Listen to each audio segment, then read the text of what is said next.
Salut la team, salut les Vatostokos, j'espère que tout le monde va bien. Voilà, dernière petite vidéo de la saison, le bilan. On va faire le bilan de cette saison 2018-2019.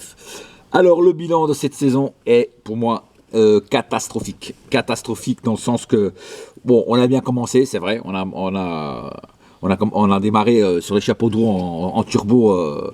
En turbo maximum, mais après vers la fin de saison on s'est écroulé comme un château de cartes.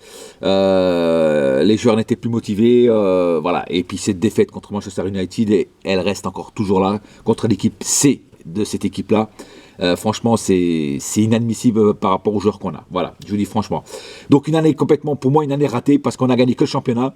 C'est la pire année depuis l'ère Qatari qu'on ait eu. Voilà, on critiquait Emery, on critiquait Laurent Blanc, mais eux, ils ont fait mieux quand même. Voilà ce que je veux dire. Tuchel, il a fait pire. Il a fait pire. Et d'ailleurs, je vais commencer par Tuchel. Alors, je viens d'apprendre il y a quelques jours qu'il prolonge. Alors ça, je trouve que c'est une erreur monumentale. Alors, je sais qu'il y en a qui vont me dire, on ne peut pas changer d'entraîneur toutes les années, et je sais pas quoi. C'est vrai. Mais quand tu vois un entraîneur qui a fait la saison qu'il a fait, c'est-à-dire une saison horrible, hein, qui à la fin n'avait plus de crédibilité dans le vestiaire, qui même dans les conférences de presse disait toujours les mêmes excuses, il ne savait même plus quoi dire, quoi répondre aux questions des journalistes. Pour moi, c'est un entraîneur qui, pour moi, doit partir et doit surtout pas être prolongé. Les Qataris font des erreurs et continuent à faire des erreurs de leurs erreurs passées. Donc pour moi, c'est une grosse erreur de le renouveler. Moi, j'avais demandé la tête de Tuchel juste après le match de Manchester United. J'avais demandé sa démission et je n'ai pas changé d'avis. Pour moi, c'est une erreur de le prolonger. Surtout qu'il y avait des top entraîneurs dispo, Mourinho, Allegri, Conte. Pour moi, c'est une erreur de ne pas aller prendre un de ces mecs-là. Voilà, je vous dis franchement. Voilà. Tourelle, pour moi, ne me convainc pas. Et l'année prochaine, vous allez voir qu'on va encore faire une saison de merde à cause de lui. Moi, je vous dis, après, si il nous fait gagner la Ligue des Champions, je ferai mon mea culpa. Mais franchement, j'y crois pas. Avec cet entraîneur-là, j'y crois pas. Voilà. J'espère me tromper, évidemment. Passons aux joueurs à vendre. Alors, les joueurs à vendre à tout prix pour moi. Alors, j'ai fait une petite liste. C'est Kerrer, qui pour moi ne m'a pas convaincu. Trop de boulettes, même avant Manchester United, il nous provoquait trop de pénaltys contre nous, donc pas un joueur pour le PSG. Voilà, je vous dis franchement, il m'a pas du tout convaincu. Dani Alves, trop vieux, et en plus je comprends pas qu'un mec comme Dani Alves qui a 36 ans, qui est en train de mettre la pression au PSG à 36 ans, si vous me gardez pas, je pars en première ligue. Mais casse-toi, frère. Casse-toi. Va en première ligue. Tu verras si on voudra de toi comme ça aussi là-bas. Vas-y, casse-toi. Franchement, je n'ai rien à foutre que tu te casses. Non, mais d'où un mec de 36 ans met la pression à Paris? Là, c'est un truc de malade. C'est là que tu vois que l'institution de Paris n'a pas de couilles pour affronter des joueurs comme ça. Putain, ça serait avec moi. Tu serais déjà parti depuis longtemps, mec. Je te le dis. Choupo-Moting et Ressé. Je les mets les deux ensemble. Pourquoi? Parce que moi, je fais un package. Tu vois, je fais un petit package des deux dans le paquet et je les vends 5 millions. C'est pour moi, c'est cadeau. Chut, dégage, les deux. Ils servent à rien. Di Maria, pour moi, c'est le moment ou jamais de le vendre. Il est encore bankable. Pour moi, voilà, c'est un joueur qui pour moi, a déjà fait son parcours. Il y en a peut-être qui ne seront pas d'accord avec moi, même s'il a fait une super saison cette année.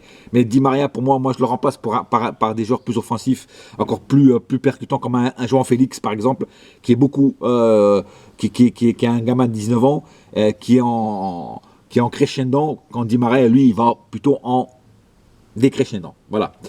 Kurzawa, voilà, la patate chaude Kurzawa qui ne sert plus à rien non plus, parce que Bernat s'est installé comme patron à ce poste-là, et Kurzawa, pour moi, je le vends. Gigi Buffon, voilà, il faut le vendre, avec tout le respect que j'ai pour Gigi Buffon. Voilà, il est trop vieux, il a plus les jambes pour aller courir chercher les balles. Donc, c'est l'année de trop, Gigi, pour toi, donc arrête, parce que c'est plus possible. Paredes, alors, si on trouve mieux que Paredes, on le vend. Si on ne trouve pas mieux que Paredes, on le garde encore une année, on lui laisse encore une chance, parce que lui, il arrive en mercato d'hiver, voilà, d'un autre club, d'un club russe, tout ça. Bon, voilà, c'est dur de s'adapter, donc je vais lui laisser une deuxième chance. Mais si on trouve mieux, on le vend et on prend mieux. Après, ça, c'est la petite liste des joueurs que truc. Après, joueurs à acheter pour moi, si je serais Antero Henrique, j'achèterais Alan, Herrera, Rafael Guerreiro, Renato Sanchez, De Gea ou Navas, de préférence Navas. N'Golan ou Vidal, ou les deux. Voilà. Et un Sergio Ramos. Pourquoi? Parce que Sergio Ramos, pour moi, c'est un guerrier. C'est un guerrier, voilà, tout simplement. Et puis Sergio Ramos est pas en bon terme avec le Real en ce moment. Donc ça serait peut-être le moment d'aller chercher un mec comme ça. Parce que sur le terrain, c'est un guerrier, le mec. Voilà. Voilà la petite liste des joueurs à vendre et à acheter. Alors, évidemment, comme je dis, c'est la pire saison. Des joueurs pourri gâtés. Mbappé qui fait ses dégradations. Déjà, tout le monde fait ce qu'il veut au PSG. Mbappé qui nous sort la phrase qu'il nous a sortie. Neymar qui part sans avertir son coach. C'est quoi ça? C'est la ferme célébrité. Tout le monde fait ce qu'il veut. Tout le monde va chier dans un coin. Non, il faut arrêter les conneries, quoi. On est un club, on est une institution. Il faut respecter le club. Et les joueurs, pour moi, qui ne respectent pas le club, qui dégagent, qu'ils soient Neymar, Mbappé ou Péta ou Schnock ou Chapi Chapeau, je m'en bats les couilles, frère. Tu dois respecter ton club, tu dois respecter ton maillot. C'est clair et net et précis. Voilà. Donc voilà, j'ai pas plus à dire sur cette saison qui pour moi, je le répète, est ratée. Voilà, pour moi, un championnat de France, ce n'est pas assez pour une équipe qui vaut 10 millions, pour une équipe qui a des joueurs qui valent des millions. Un championnat français, ce n'est pas assez. Je suis resté sur ma faim. J'ai la dalle. On m'a donné un os. Cette année, on nous a donné un os. Et c'est tout, à croquer. Moi, je veux le gigot, voire même le bœuf entier. Tu vois ce que je veux dire? Voilà. Donc, il faut que ça change. Il faut que ça change vraiment. Qu'Antero Henrique et Maxwell fassent un recrutement intelligent cette année avec aller chercher des joueurs qui nous manquent vraiment, un numéro 6, voire 2 numéros 6.